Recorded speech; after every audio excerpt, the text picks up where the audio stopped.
Hello, Yang Gang. I am so excited to be here in Iowa. I've been looking forward to this tour for so many reasons.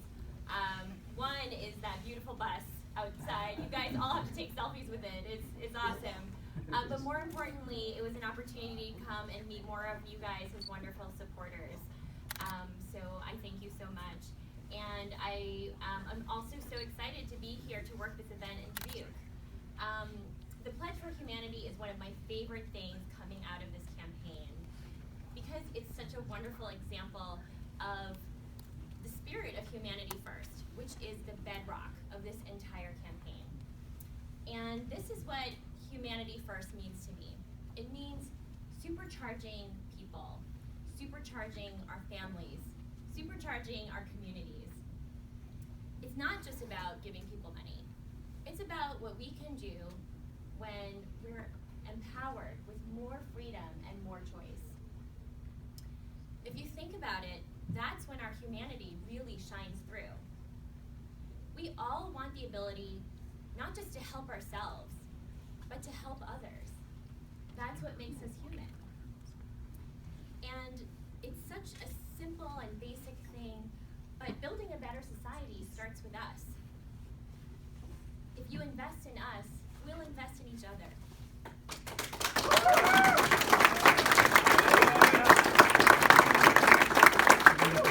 Unfortunately, so many people are just scraping by. And that's terrible for humanity, because that's when we become isolated. Isolated in fear, isolated in stress, isolated in doubt. And this campaign is about building a new way forward. It's a movement that suggests that people have value, no matter your race, your gender, or your paycheck. I love that we are creating this movement that's reframing everything and turning politics as usual on its head.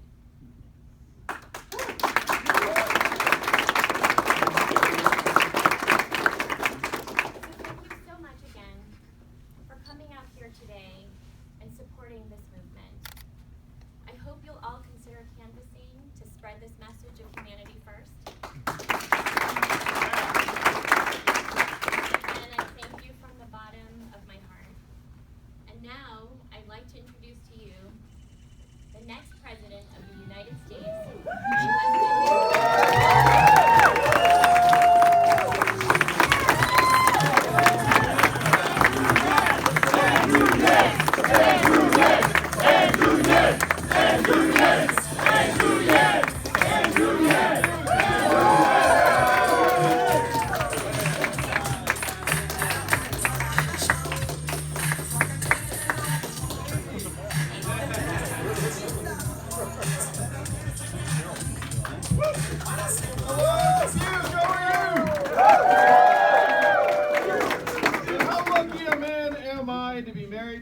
First Lady of the United States. Thank you so much. Thank you all for being here. You can take a seat. I appreciate that. This is my 23rd time visiting Iowa. First time with a bus. Got a big fancy bus out front. I don't know if you've all seen it. I'll see you later. And I gotta say, I've enjoyed every single moment here in Iowa, in large part because you all hold the future of the country in your hands. You might not feel it all the time. You're going to school, you're living your lives, just trying to make life better for yourselves, your families, your friends, your loved ones. But the presidential candidates know it. I know it. How many Californians is each of you worth in terms of your voting power? 1,000. 1,000 each. That's right. What's the fire code in this office? Let's say there are 60 of us, 80 of us. A Trumpian number would be like, there are 300 of us in this.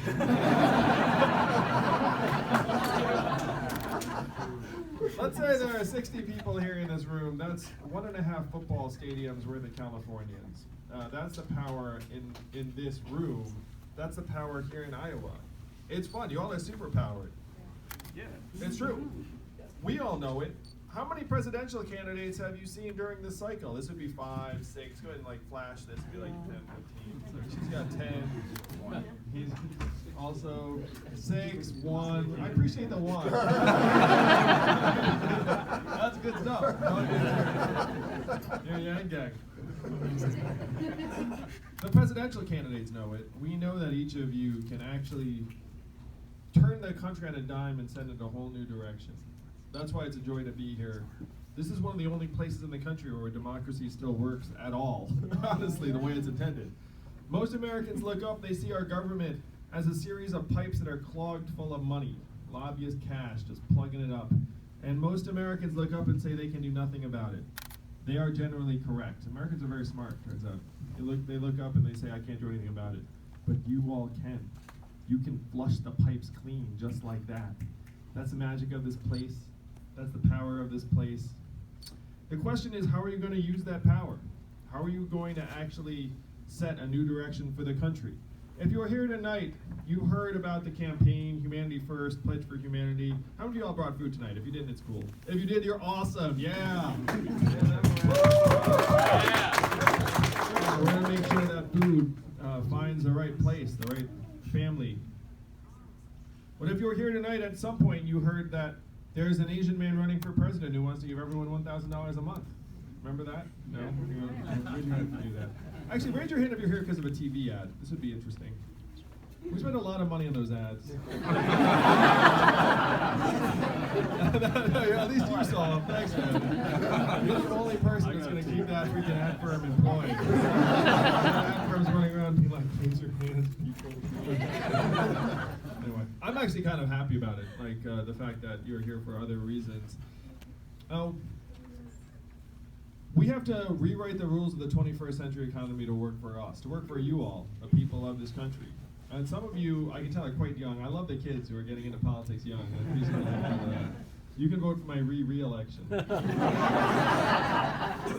And if you're a parent like me and Evelyn, you want to make sure that your kids are set up for success in the future. But unfortunately, you have these doubts, this feeling that we're leaving a much darker future for our kids than we had ourselves. And those doubts are grounded, as usual, in reality. Americans are very smart. You're born in the 1940s, there's a 93% chance that you're going to do better than your parents. That's the American dream. You're born in the 1990s, you're down to a 50-50 shot. And which way is it going? Down. That's why we feel like our kids are not going to be all right. That's why we feel misgivings about the world we're leaving to them. The question is, how can we do something about it? You put this money into our hands, and we can build a trickle-up economy from our people, our families, and our communities up. And if I was talking about this in any other part of the country, you could legitimately say, Andrew, that's too good to be true. But this is Iowa. You can do whatever you want. No, it's true.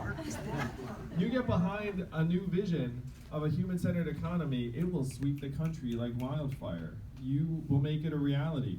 And after I'm your president and you're getting $1,000 a month, how are you going to spend the money in real life? Like, where does the money actually go? Here. Local business. Local business. Oh, bills, sure. It's going to go to daycare expenses and car repairs you've been putting off and Little League signups and maybe an extra donation to the local food pantry. How much of it's going to stay right here in Iowa? Most of it. Not all of it, most of it. You might get your own Netflix password, a little bit of it's going to float up. But most of it's going to stay right here in Iowa. It's going to make your community stronger, healthier, your families mentally healthier, less stressed out, improve relationships. This is the new way forward that we must make possible for our kids as quickly as possible. And I say must, I think this is not an option because unfortunately our economy is going through the greatest economic transformation in our history. If you turn on the TV, why would you think Donald Trump's our president? Why would you think Donald Trump won Iowa by 8 points, despite Iowa being traditionally a very purple state? Russia. It's true. If you turn on CNN, it sounds like you're not watching a lot of TV in this room, which is not good. But if you turn on cable news, you would think that Donald Trump's our president because of some combination of Russia, racism, Hillary Clinton, Facebook, FBI, emails, all mixed together. But I believe you all know different. You know that the reason why Donald Trump won in Iowa was that we blasted away 40,000 manufacturing jobs. And after those jobs went dark, that shopping center closed, and then people started to worry about their future and what's next. A lot of those towns never recovered. It wasn't just here in Iowa. We blasted away 4 million manufacturing jobs that were primarily in Michigan, Ohio, Pennsylvania, Wisconsin, Missouri, all of the swing states that Donald Trump won. And what happened to those jobs is now happening on your main streets and throughout your communities. How many of you have noticed stores closing where you live? And why are those stores closing? Amazon, one word answer. No, Amazon. Soaking up $20 billion in business every single year. How much did Amazon pay in taxes last year? 0. That is your Stop math. buying Amazon. We all do use, like, I use Amazon. But I want them to pay taxes. Like, I don't like the fact that they're soaking up $20 billion, paying 0 back. 30% of your stores and malls are closing for good. And the most common job in most of the country, including Iowa, is retail clerk. The average retail clerk's a 39-year-old woman making between $9 and $10 an hour. What happens when her store closes? The rubber really hits the road when the self-driving trucks start hitting the highways. How many of you know a truck driver here in Dubuque or in Iowa? Driving a truck's the most common job in 29 states. There are 3.5 million truckers. My friends in California are working on trucks that can drive themselves. They're 98% of the way there. How many of you have been to Iowa 80, the truck stop? All of us, right? It's got a mean buffet, right? You get to walk through the stores and then there it is. They say 5,000 people stop there every day. What happens when the trucks are driven by robots instead of people?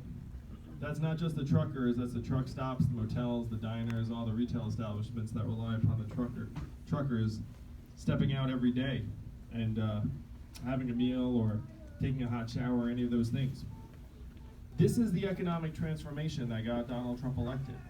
This is what's driving more and more Americans to doubt that our government is up to the challenge of solving these problems and addressing the challenges. And they're right. DC wants nothing to do with these challenges. Evelyn knows. Evelyn would have run the other way if she thought I was going to run for president when we started dating. That's a true story, right? Yeah. I am not a politician. I actually have a natively low interest in politics and something of a dislike for Washington, D.C. As a town. Washington, D.C. It's true.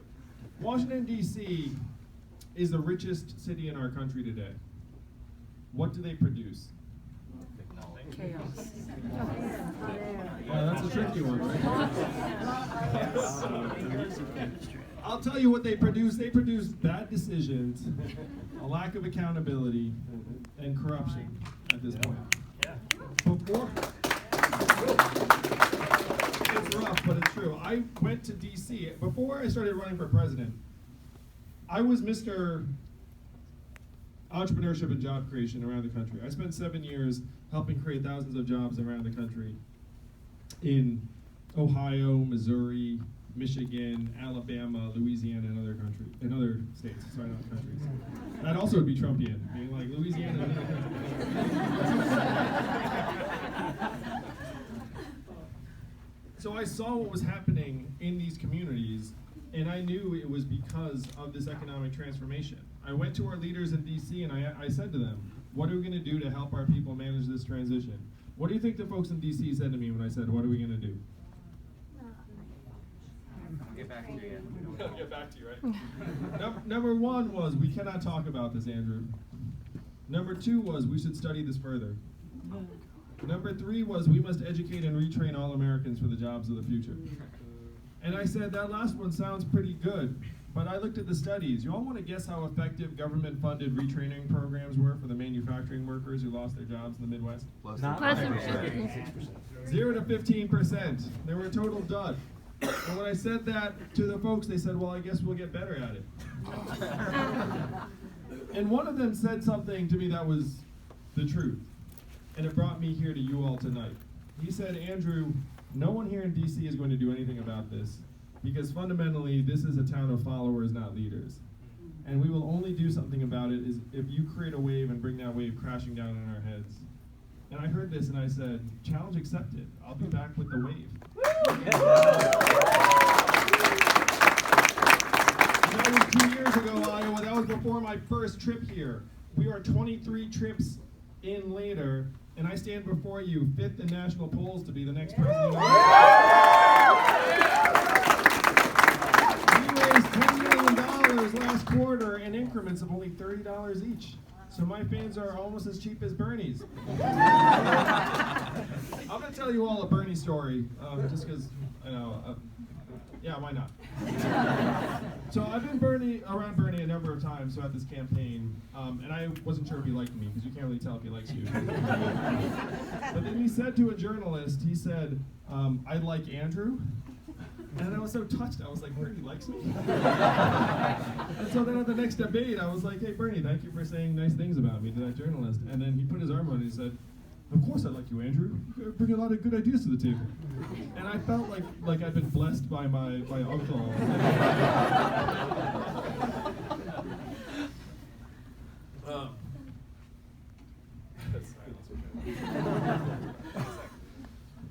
So the folks in DC wanted nothing to do with this, and we've now raised millions of dollars to make the case that we need to rewrite the rules to work for us. And this is the power you all have here in Iowa. If it's not working for you, it's not working. That really should be your standard. If you look up and say, hey, things are working great, I may not be your candidate. But if you think things should be working much, much more in alignment with the things you care about and hold dear, then this is our chance. And the rest of the country is looking to you to light the way and lead the way on this.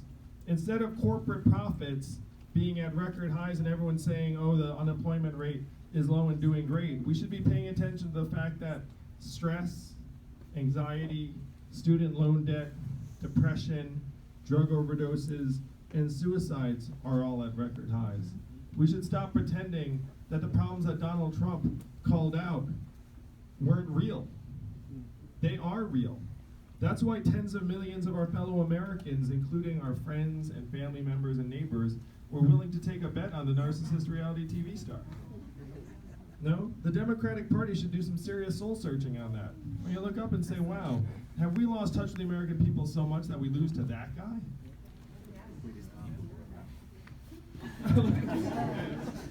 And I have Andrew, it's what's happening now. Like, I know lots of Democrats and liberals, and I ask people, and they all paying attention to Donald Trump and what's going on with him. And I say, would you watch the debates? No. Donald Trump is not the cause of all of our problems. He's a symptom. The question is, how do we cure the disease? The first thing about curing a disease is actually figuring out that you have the problem. In 2016, Donald Trump said he was going to make America great again, and what did Hillary Clinton say in response? It's fine. It's already America's great. already great. Remember that? It has been a long 3 years, Dubuque. We have to let America know that the problems are real, but Donald Trump's solutions were all wrong. What were his solutions? Build a wall, turn the clock back, bring the oil jobs back. We have to do the opposite of these things. We have to turn the clock forward. We have to accelerate our economy and society as quickly as possible. We have to evolve in the way we think about our work and our value. And I am the ideal candidate for that job because the opposite of Donald Trump is an Asian man who likes math. Thank you. Math is an acronym, and what does it stand for?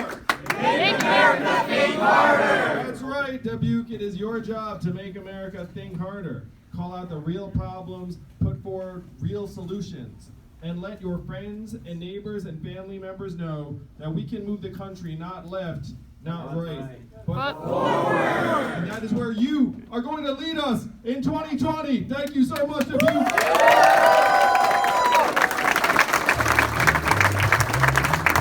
Let's take some selfies.